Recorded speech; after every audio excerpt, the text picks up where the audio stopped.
Hello friends. तो जैसा कि आपने थंबनेल पर देखा है कि आपका chapter number 2 class 11th mathematics. तो फ्रेंड्स चैप्टर नंबर 2 है संबंध एवं फलन, यानी इंग्लिश नेम है रिलेशंस एंड फंक्शंस। तो फ्रेंड्स मैं यहाँ पर आपको रिलेशन यानी संबंध और फलन यानी फंक्शन के बारे में बताऊंगा, समझाऊंगा। तो फ्रेंड्स स्टार्ट करने से पहले एक शायरी हो जाए। वह लक्ष्य ही क्या है जिसमें कठिनाइयाँ ना हो, वह लक्ष्य ही क्या है जिसमें कठिनाइयाँ ना हो, वह दिल ही क्या है जिसमें कोई प्यार ना हो, वह दिल ही क्या है जिसमें कोई प्यार ना हो। दोस्तों जो लड़की होती है या लड़का होता है या किसी बाप का किसी का भी दिल हो, जानवर का हो, प्यार हर किसी के दिल में होता है। तो यहाँ पर भूमिका समझ लेते हैं पहले। तो फ्रेंड्स भूमिका है आपकी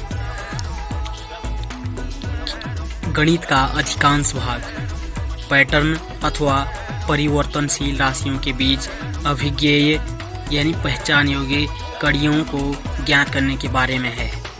गणित का अधिकांश भाग पैटर्न के आधार पर चलता है। दैनिक जीवन में हम संबंधों को चित्रित करने वाले अनेक पैटर्नों के बारे में जानते हैं। हम संबंधों को चित्रित करने वाले अनेक पैटर्नों के बारे में जानते हैं, जैसे भाई और बहन, पिता और पुत्र संबंध हुआ ना, अध्यापक और विद्यार्थी इत्यादि। गणित में भी हमें बहुत से संबंध मिलते हैं, जैसे संख्या m संख्या n से छोटी है, m जो है n से छोटी है, यानी यह एक संबंध बन जाता है। रेखा l रेखा m के समांतर है, एक संबंध बन जाता है। समुच्चय a और समुच्चय b का समुच्चय a जो है समुच्चय b का उप समुच्चय है, तो यह भी एक संबंध बन जाता है। इन सभी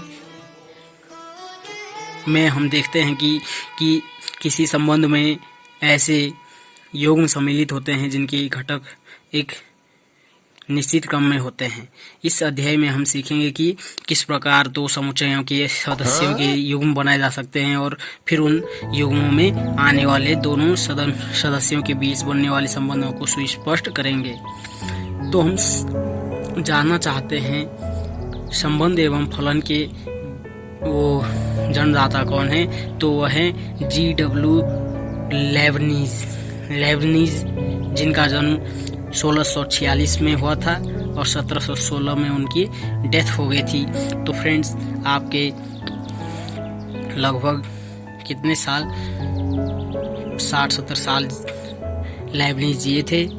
तो समय वेस्ट न करते हुए स्टार्ट करते हैं। तो टॉपिक नंबर 1 है आपका समुच्चयों का कार्तीय गुणन। समुच्चयों का कार्तीय गुणन। अरे बाबा आता है और बोलता है, अरे बाबा कुछ दान दे रहे बाबा। तो अगला कहता है, जिससे दान देने को कहा जाता है, कि अरे बाबा मेरे पास कुछ नहीं है दान देने को, हो सके तो आप ही दान दे दो। तो हम भी दान दे देंगे आपको समुच्चयों का कार्तीय गुणन समझाकर। तो कार्तीय गुणन को कार्टियन प्रोडक्ट ऑफ सेट्स कहते हैं इंग्लिश में। तो समुच्चयों का कार्तीय गुणन क्या होता है, इसकी डेफिनेशन क्या होती है, मैं आपको समझाऊंगा। तो फ्रेंड्स कार्तीय गुणन आपके जो पिछला जो लेसन था, चैप्टर नंबर 1 था आपका समुच्चय, उसी के आधार पर ये आगे चलेगा। तो जैसे कि समुच्चय होता है फ्रेंड्स, समुच्चय होते हैं इस प्रकार से, 1 2 और एक दूसरा समुच्चय ले लेते हैं 2 3। तो फ्रेंड्स समुच्चय में जो होता था जो ये समुच्चय हैं, यहाँ पर आपने कार्तीय गुणन करना है। तो कार्तीय गुणन का मतलब होता है कि समुच्चय 1 और समुच्चय 2 का गुणा, उसे ही आप कार्तीय गुणन कहते हैं। लेकिन वह किस प्रकार किया जाता है ये आपको समझना है। तो कार्तीय गुणन कैसे किया जाएगा? a into B is equal to, अब देख लीजिए दोस्तों, 1 और 2 वो हैं यहाँ पर एलिमेंट। तो 1 का इन दोनों के साथ पहले संबंध बनेगा, तो 1, 2 इस प्रकार, फिर 1, 3, तो 1 का इन दोनों के साथ संबंध बन जाता है। इसी प्रकार ये 2 का इन दोनों के साथ फिर संबंध बनाना है, तो 2, 2 और 2, 3। यही है फ्रेंड्स आपका कार्तीय गुणन। तो कार्तीय गुणन आपका समाप्त हो जाता है। ऐसे ही दिए होंगे फ्रेंड्स आपके पास कि समुच्चय दे रखे होंगे और कहा जाएगा कि कार्तीय गुणन ज्ञात कीजिए। हो सकता है जैसे कि एग्जाम्पल नंबर 2, नेक्स्ट एग्जाम्पल देख लीजिए। a is equal to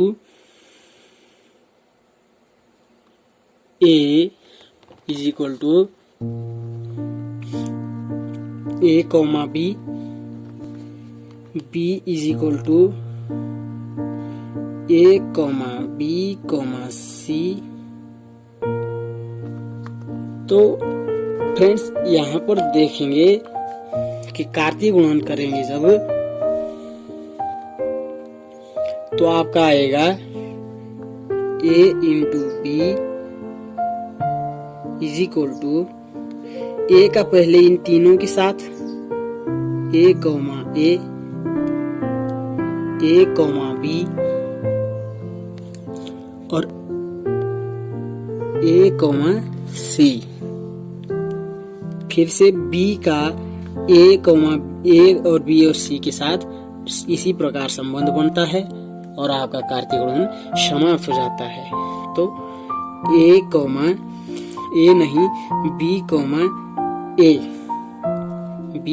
a, फिर से b कॉमा b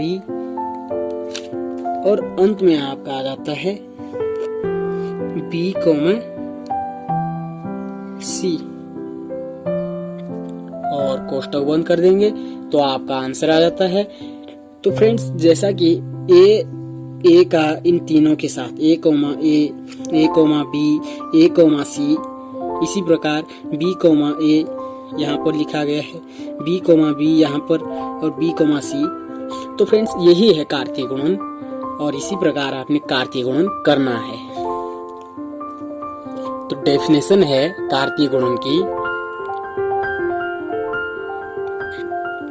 दो अतिरिक्त समुच्चयों a और b, जिस प्रकार हमने माना था कि a बराबर 1,2 और b बराबर 2,3, तो दो समुच्चय थे अलग अलग। तो दो अतिरिक्त समुच्चयों a और b का कार्तीय गुणन a और b, a इंटू b है, किया था ना हमने a इंटू b।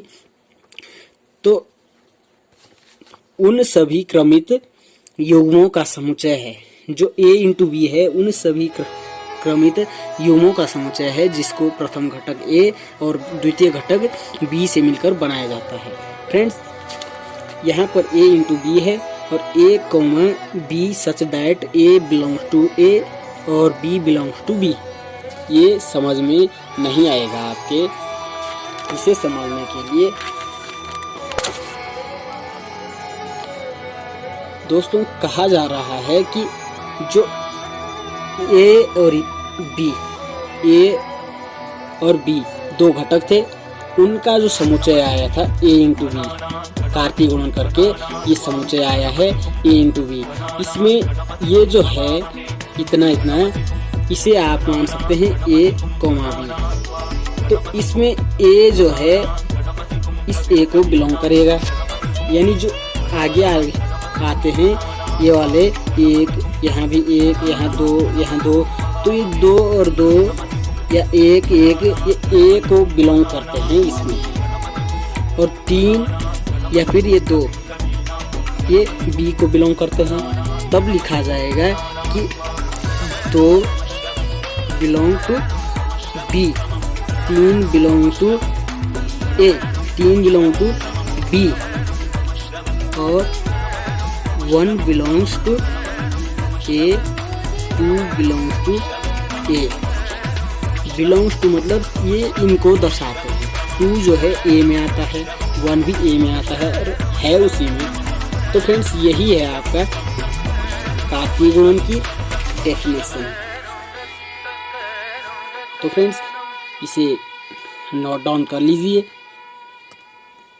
तो फ्रेंड्स यहाँ पर एक अन्य उदाहरण देख लेते हैं कार्तीय गुणन का। तो फ्रेंड्स कार्तीय गुणन जो होता है, एग्जाम्पल है आपका इतना। तो आप कार्तीय गुणन कैसे करते हैं कि h के साथ पहले h, h लिखेंगे, फिर कोष्टक बंद h, g लिखेंगे, h, m, यानी ये h जो है इन तीनों को h के साथ संबंध बनाना है, उसी प्रकार m का संबंध इनके साथ बनाना है, तब कार्तीय गुणन संपूर्ण होता है। तो friends h, s, h, g, h, m, s, m,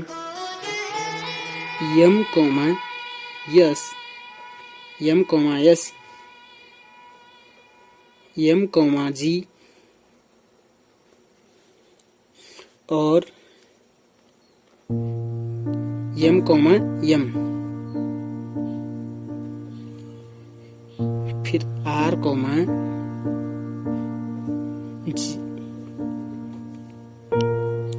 r, s, r, g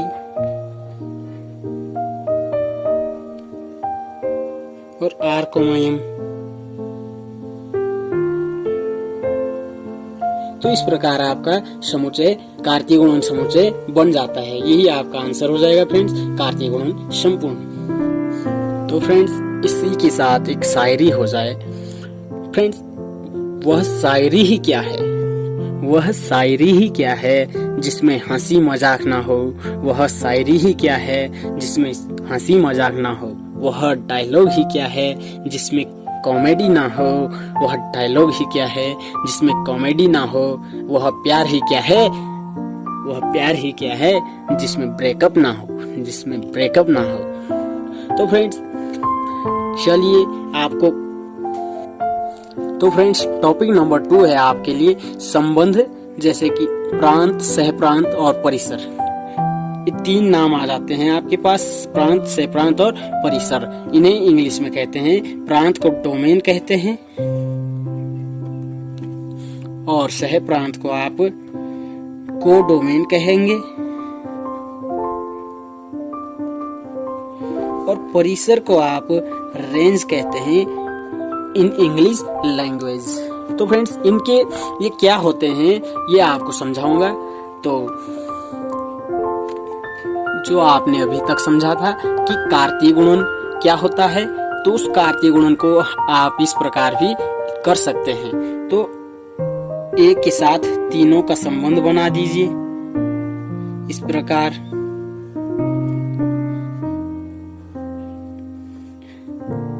और 2 के साथ भी तीनों का,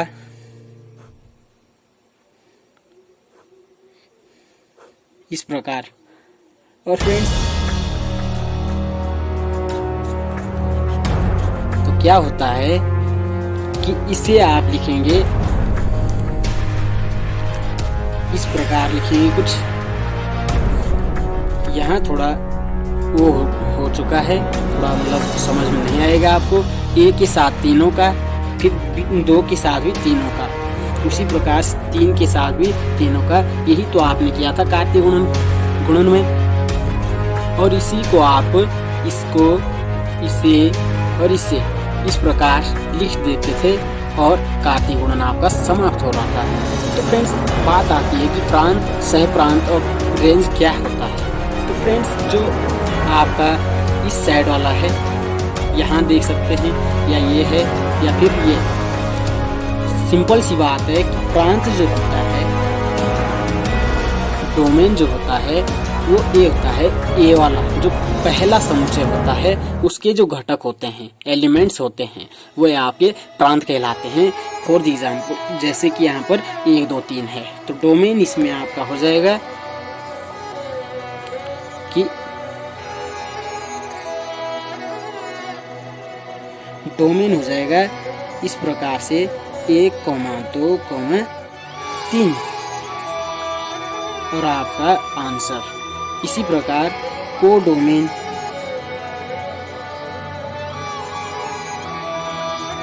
कोडोमेन क्या होगा फ्रेंड्स आपका, जो इस साइड वाला है, दूसरा जो समुच्चय होता है उसके घटक सभी घटक आपके कोडोमेन होते हैं। जैसे बी के घटक हैं ए बी सी, तो कोडोमेन ज्ञात करना होगा।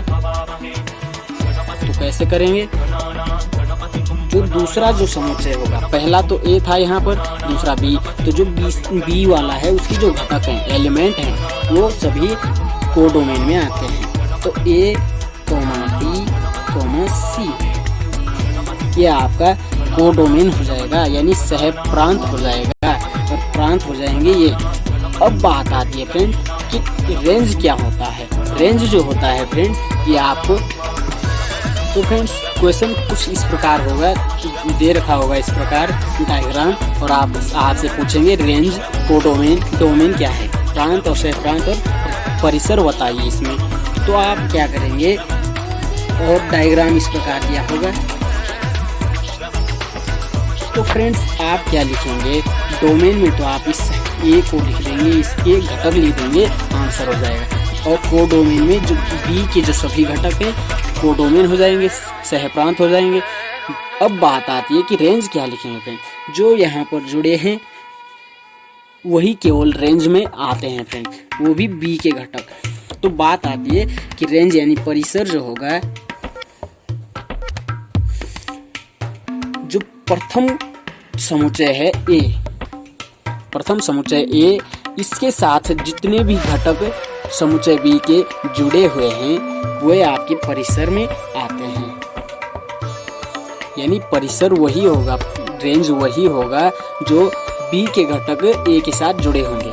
तो बी के घटक हैं ए बी सी, जो कि समुच्चय ए के साथ जुड़े हुए हैं, वही आपका रेंज हो जाएगा, परिसर हो जाएगा। तो बी, सी, ये आपका परिसर समाप्त हो गया है। तो फ्रेंड्स यही है परिसर और कोडोमेन, डोमेन आपने समझ लिया है। यदि आपको समझ में नहीं आता है तो कमेंट करके बता दीजिए, जो आपको समझ में नहीं आता है आपको समझा दिया जाएगा। और अब आप क्वेश्चन की ओर चलते हैं। तो फ्रेंड्स एग्जाम्पल नंबर 1 है आपका NCERT का, यदि x+1, y-2 = 3, 1 है तो x और y का मान ज्ञात कीजिए। फ्रेंड्स ये इजी क्वेश्चन है। क्या कहा गया है, कि x+1 और y-2, तो x+1 y-2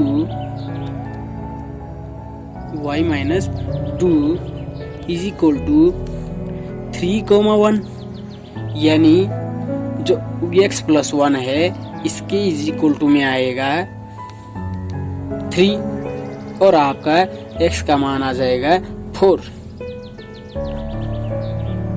इसी प्रकार y-2 है तो y-2 = में 1, तो आपका आंसर आएगा y = 3।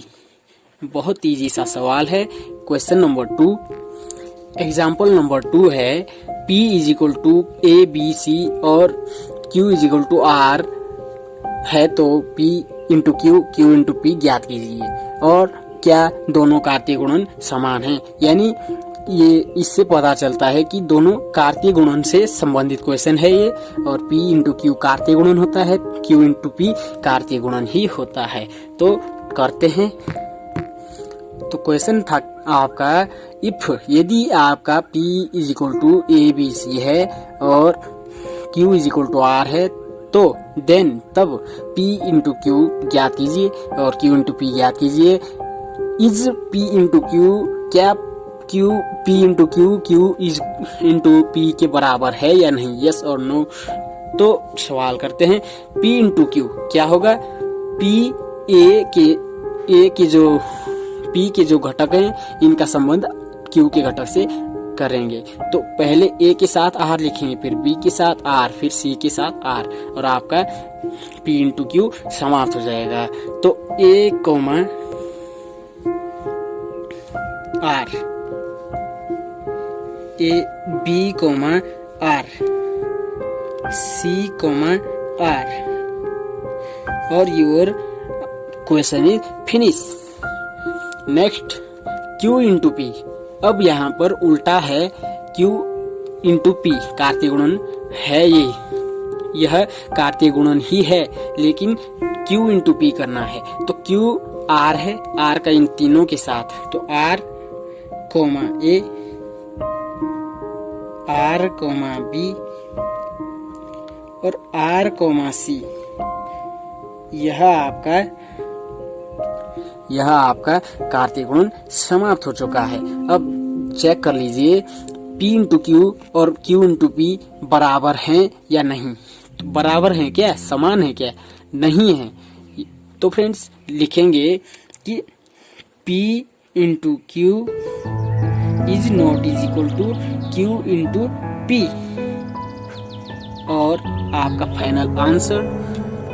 तो आई होप आपके समझ में आ चुका होगा। इसी प्रकार नेक्स्ट क्वेश्चन। तो क्वेश्चन है आपका, इफ यदि P इज इक्वल टू 1,3 और Q is equal to 5,6,7, then तब Q इंटू P ज्ञात कीजिए। What will be Q into P। Q into P क्या होगा? कार्तीय गुणन है ये, तो ज्ञात कीजिए। Q इंटू P पूछा गया है, तो Q और P Q के घटक के साथ इसको सम्मिलित करेंगे, तो 5,1 आएगा, फिर 5,3 आएगा, फिर 6,1, 6,3 और 7,1, 7,3। यही आपका आंसर होगा। तो 5,1,